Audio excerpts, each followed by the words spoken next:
Well, what about Shepard? She's a spacer, lived aboard starships most of her life. Military service runs in the family. Both her parents were in the Navy. She proved herself during the Blitz, held off enemy forces on the ground until reinforcements arrived. She's the only reason Elysium is still standing. We can't question her courage. Humanity needs a hero, and Shepard's the best we've got. I'll make the call.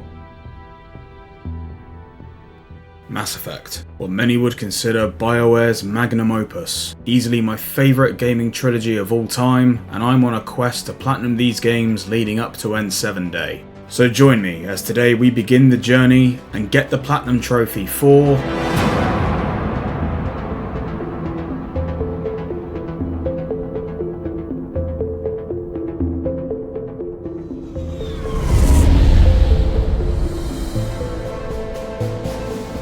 Arcturus Prime relay is in range. Initiating transmission sequence. Commander?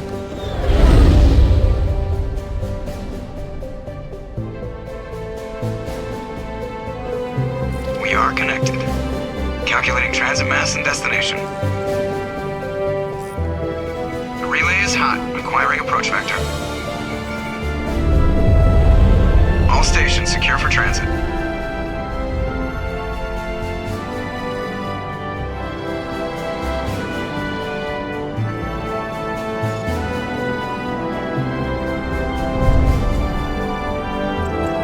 Is green. Approach run has begun.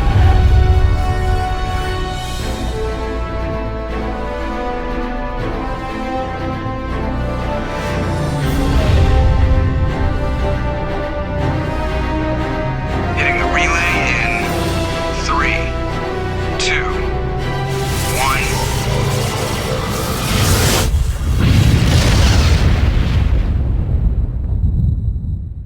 Oh, hell yeah, man. I don't think I'll ever get bored of that intro. I love these games so much.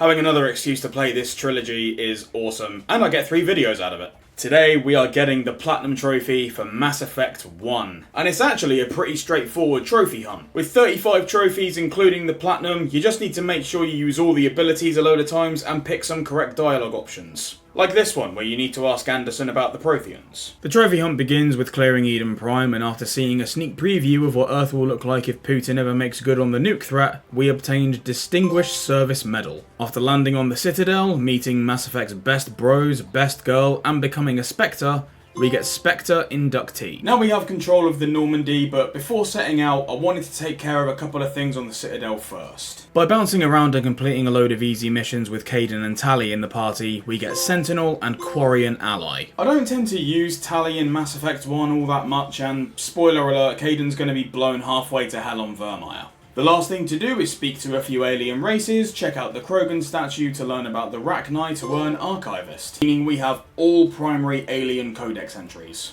Now our priority is to grab Liara. In the process of clearing out the Geth, we get Throw Mastery. Pause for a sec. In Mass Effect there are a load of trophies for using abilities X amount of times, and we're going to need to do all of them. And the recharge time is rough on these. But we carry on. Grab the playthrough's romance option and get search and rescue. Now we have Liara in the party. I really hammered out pretty much all of the grindable trophies. List time! Medal of Exploration 1, 2 and 3 for landing on a total of 8 uncharted worlds. Krogan, Soldier, Turian and Asari Ally for completing 5 missions with each of the rest of the party. Warp, Barrier, Sabotage, Electronics, Lift, Damping, Stasis, Singularity, AI Hacking, and Neural Shock Specialist for using all of those abilities in combat 25 times. First Aid Specialist for using Metagel 50 times. Just to advise, you actually need to use these in combat against enemies and they have to work to actually count towards the total. I tried grinding them out just by standing around and it didn't work. And finally, Principled for accumulating 75% of possible Paragon or Renegade points. To disclose, I wish it took me as little time as it did to read those out. In reality, it took quite a while to grab all of that. The biggest problem I have with these grind-heavy trophies, and to be honest with the first Mass Effect game in total, it's not the gameplay or anything, even though that's sometimes a bit janky.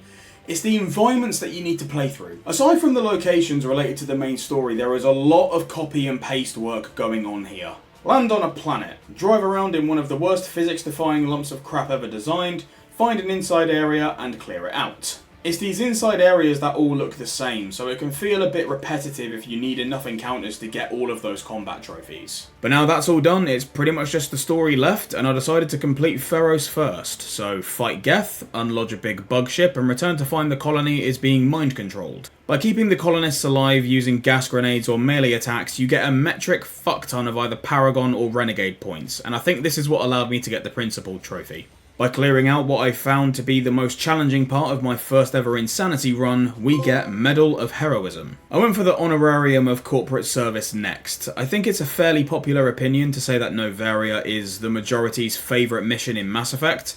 The atmosphere is so tense and creepy, and I love it. So, set the Neutron Purge, clear the Brainwash security out, and bring down Benezia. After deciding to set the Rachni Queen free and returning to the Normandy, the trophy pops. Before heading to Virmire and entering the endgame, I decided to finish the only bit of DLC that made its way into the Legendary Edition for Mass Effect 1.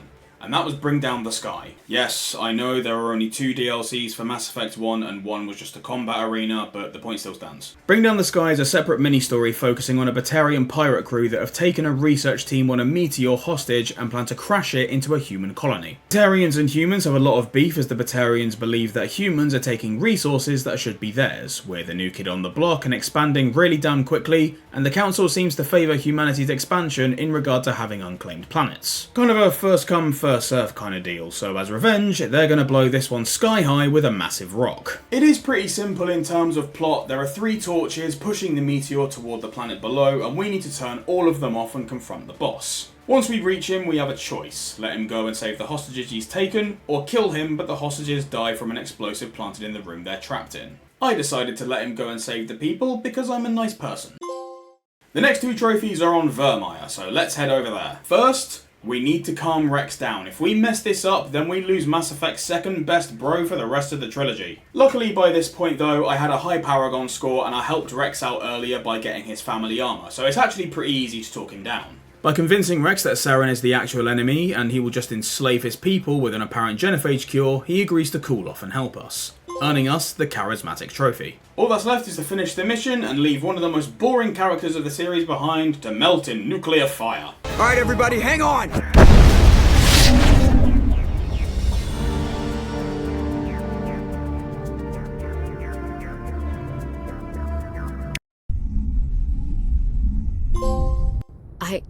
I can't believe Kaidan didn't make it.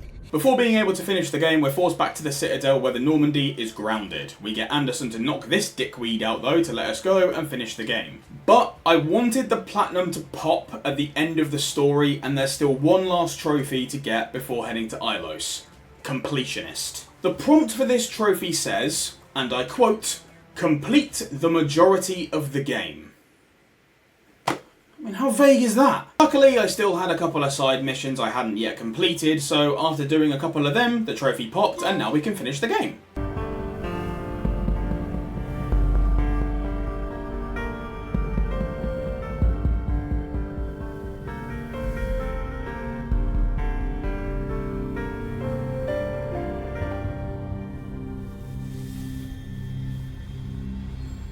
By the goddess. That was incredible, Shepard. Ready for round 2? Commander? For completing Ilos and launching the Mako back to the Citadel, we get Meritorious Serviceman.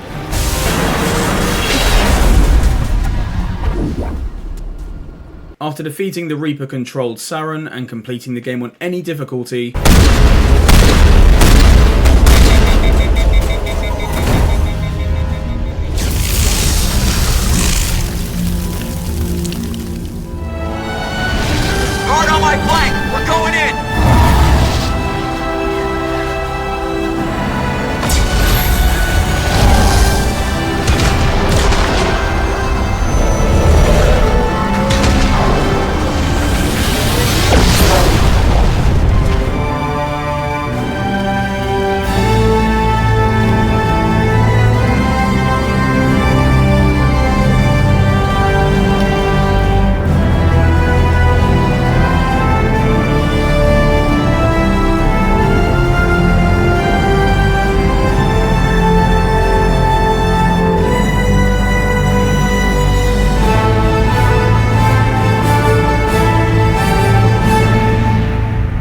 receive the Medal of Honor, and with that, the first of 3 N7 Elite Platinum trophies.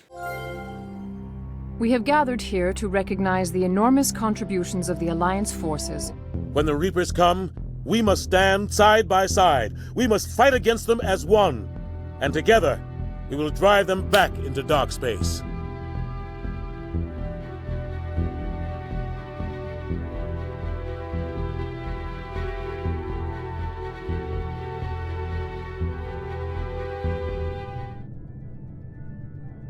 Shepard did everything right. More than we could have hoped for. Commander Shepard uncovered the truth. And still, it's not enough. We're at war. No one wants to admit it, but humanity is under attack. But they're sending her to fight Geth. Geth! We both know they're not the real threat. The Reapers are still out there. And it's up to us to stop them. The Council will never trust Cerberus. They'll never accept our help, even after everything humanity has accomplished. But Shepard, they'll follow her. She's a hero, a bloody icon. But she's just one woman. If we lose Shepard, humanity might well follow. Then see to it that we don't lose her.